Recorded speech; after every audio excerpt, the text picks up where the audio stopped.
Hey everybody, it is Ricardo, and I'm sitting here with Tim Jones from Rebellion, and he has brought us a buffet of nerd sci-fi goodness. So, what game are you showing off? We're showing off Aliens vs Predator today, which is the latest iteration of the Aliens vs Predator game franchise, of which we've done two versions before at Rebellion.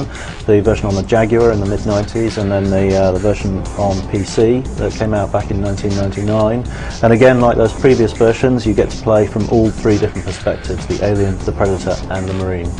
Most excellent. So, to make everybody happy, because we don't want to show favoritism, we're going to be basically running you through all three of them. So today we're being a little biased and we're showing you the Aliens.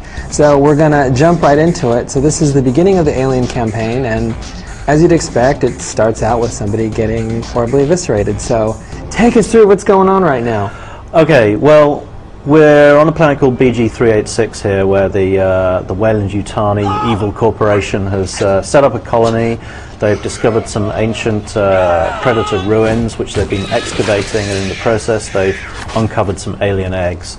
And they're putting them to good use. Yeah, exactly. They've been experimenting, they're birthing some aliens, and that's where the alien player comes into the story. You're witnessing your own birth here, and your subsequent escape, which the player gets to do themselves. All right, so now we've apparently grown up pretty quick. Mm-hmm. Well, you know, a flash cut. It's true. So just yesterday, it seems like we were bursting out of somebody's chest, and now we're in stocks. So talk to us about what we can do now as an alien, now that we're full grown and have our claws and our adult teeth. Okay, well, once you've learnt the basics here, as you're being taken through the tutorial elements, you can crawl on any surface. You can walk up walls, on the ceiling.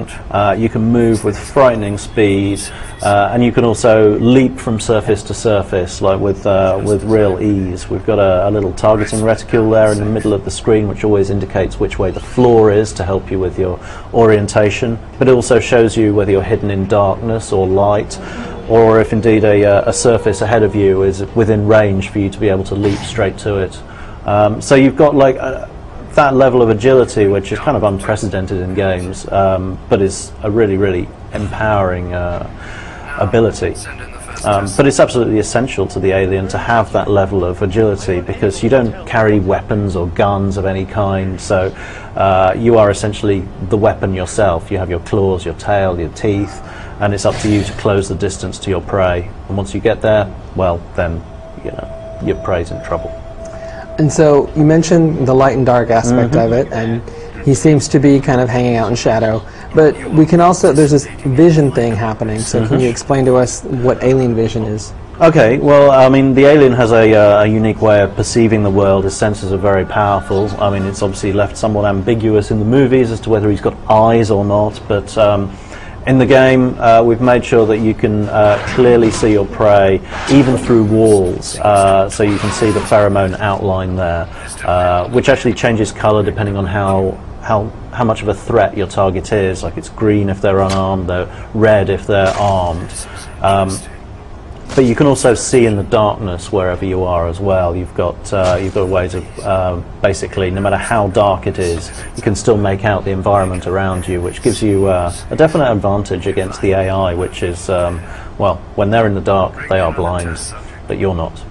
So talk to us about the story and how you kind of fit into it, because these are basically three different kind of interweaving stories. What are we doing? Why are we in a bad mood killing people?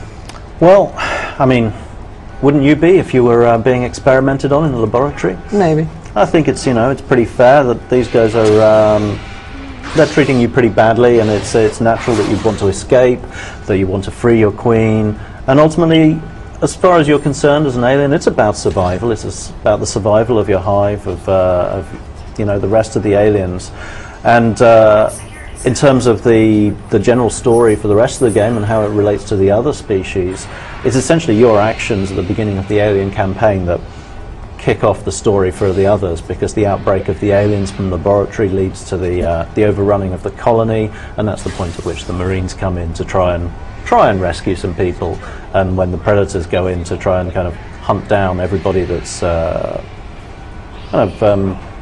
trespassing on your sacred hunting ground. It's like one big murder party that everybody's invited to. Yeah, you could look at it that way. All right, very nice. All right, there you go. That is your look at the Alien campaign in Aliens vs. Predator. Be sure and come back for the next two today on the